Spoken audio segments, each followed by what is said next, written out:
जिसके पास मुख्य पात्र जैसा चेहरा है, लेकिन शुरुआत में ही मुख्य पात्र ने उसे हरा दिया। मुख्य पात्र का नाम है जैश और वह एक हाई स्कूल का फुटबॉल फॉरवर्ड है। Global football championship quarter final में उसने अपनी कुशलता से पीछे लगी हुई फेंडर को आसानी से पार कर लिया। तभी जब वह शॉट लेने की तैयारी कर रहा था और राष्ट्रीय स्तर पर जीतने वाला था, एक खिलाड़ी ने जो निगरानी में नहीं था गेंद उसके पास एकदम से पास कर दी। जब वह हिचकिचा रहा था तो कोच ने उस पर चिल्लाकर कहा, मैं सबके लिए और सब मेरे लिए, क्योंकि फुटबॉल 11 लोगों का खेल है। उसने गेंद अपने साथी को पास कर दी, लेकिन उसे जो उम्मीद नहीं थी वो यह कि उसके साथी ने सीधे गेंद को गोल पोस्ट पर मार दिया। दूसरी टीम ने मौका पकड़ लिया और तुरंत पलटवार शुरू कर दिया। एक खिलाड़ी ने गेंद उनके फॉरवर्ड किराना रियोस्के को पास कर दी। गेंद मिलने पर किराना ने मैच में तेजी दिखाई।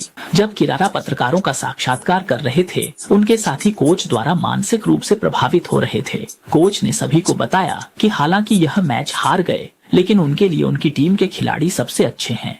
कोच ने जो कहा वह सब बकवास था। वे सभी राष्ट्रीय स्तर पर नहीं जा सके, बस एक ऑनलाइन प्री सिलेक्शन मैच में हारने वाली टीम थी। इससे खुद को समझाया कि वह अपने आदर्श के साथ न्याय नहीं कर सका। वह फिर भी अपने आदर्श की तरह सुपरस्टार नहीं बन सका और न ही वर्ल्ड कप जीतने के अपने सपने को साकार कर पाया। अगर उस समय उसने पास न देकर सीधे शॉट मारा होता तो शायद उसका भाग्य कुछ और होता। कोच के चिल्लाते शब्द उसे जितना सोचता उतना ही गुस्सा दिलाते हैं।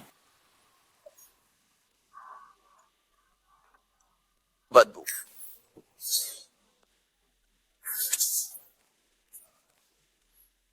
रात के खाने के समय मां ने फुटबॉल एसोसिएशन से आया हुआ पत्र निकाला, जिसमें लिखा था कि उसे सशक्तिकरण के लिए चुना गया है। जे उस स्थान पर पहुंचा जो पत्र में लिखा था, तब पीछे से एक परिचित आवाज आई। जिली ने जे से पूछा कि क्या उसे अब भी याद है। जे ने कहा कि जरूर याद है, आखिरकार वह पिछली बार हारने वाले प्रतिद्वंद्वी थे। जिलियांग को जे की गहरी छाप थी। वह नहीं जानता कि जे की दृष्टिकोण को व्यापक कहे या फुटबॉल बुद्धिमत्ता को उच्च कहे। अगर उसने कुछ गलत नहीं किया होता तो जे निश्चित रूप से उसे एक शानदार पास देता। जय कुछ अचंभित रह गया। उसने उम्मीद नहीं की थी कि उसकी तारीफ होगी। जब दोनों अंदर जाने की तैयारी कर रहे थे तो जिलियांग ने जे से कहा कि वे एक जैसे लोग हैं, इसलिए अभिवादन की आवश्यकता नहीं है। अंदर जाने के बाद उन्हें पता चला कि वहाँ काफी लोग हैं और इनमें से कई लोग उन्हें याद भी हैं। लगता है ये सब फॉरवर्ड्स हैं। अचानक कमरे की बत्तियां बंद हो गई। एक व्यक्ति बाहर आया। नीचे बैठे लोग उसके निर्णय और व्यक्तिगत राय के आधार पर चुने गए 18 वर्ष से कम उम्र के 300 फॉरवर्ड थे और उनका नाम है हुइशिन सेंटोबा। उन्हें फुटबॉल लीग द्वारा विश्व कप जीतने के लिए द्वीप राष्ट्र की टीम के लिए नियुक्त किया गया है। वह नीचे 300 लोगों में से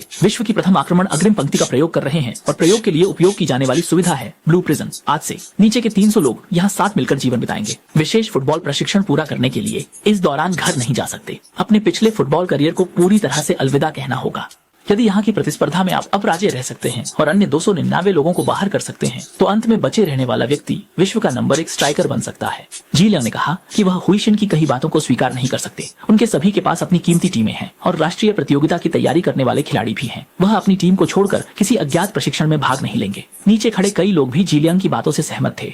हुइशिन ने अपना सिर खुजाया। उनके नजरिए से नीचे खड़े लोग गंभीर रूप से बीमार हैं। इस प्रकार जो लोग वापस जाना चाहते हैं वे जा सकते हैं। क्या इस तरह के फुटबॉल कमजोर देश के हाई स्कूल में पहले स्थान पर आना दुनिया का पहला आक्रमण सेनानी बनने से अधिक महत्वपूर्ण है? फ्लामांडा 11 लोग साथ मिलकर संघर्ष करें, एकजुट रहें मन से। धन्यवाद सभी को।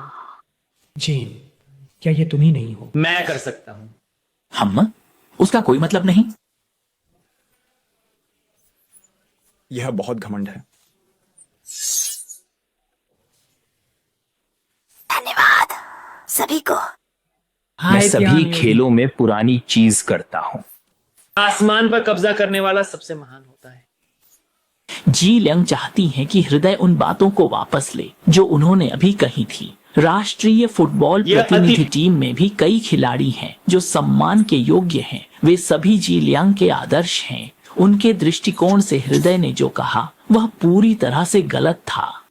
कहो ना, दुनिया का चैंपियन चैंपियन चैंपियन चैंपियन। दुनिया में सबसे अच्छी बात में हाई टीम साथियों की मदद से 1-0 से जीतने की तुलना में मैं खुद 3 गोल करके 3-4 से हारने को अधिक पसंद करता हूँ। यह विश्व के नंबर 1 आक्रमणकारी अग्रणी नोआ द्वारा कहा गया है, जिसने मेसी और क्रिस्टियानो रोनाल्डो को हराकर गोल्डन बॉल जीता। एरिक ने कहा था कि टीम का कुछ भी महत्व नहीं है जब तक मैं मैदान में हूँ। पेले ने कहा था दुनिया के number 1 forward, midfielder, defender, goalkeeper, कोई भी पोजीशन पूछे जवाब हमेशा होता है। 虽然这些话让人很不爽客，他们都是南欧外，并且全都是稀世少有的利己主义者。不成为世界第一的利己主义者，就成为不了世界第一的。进攻线。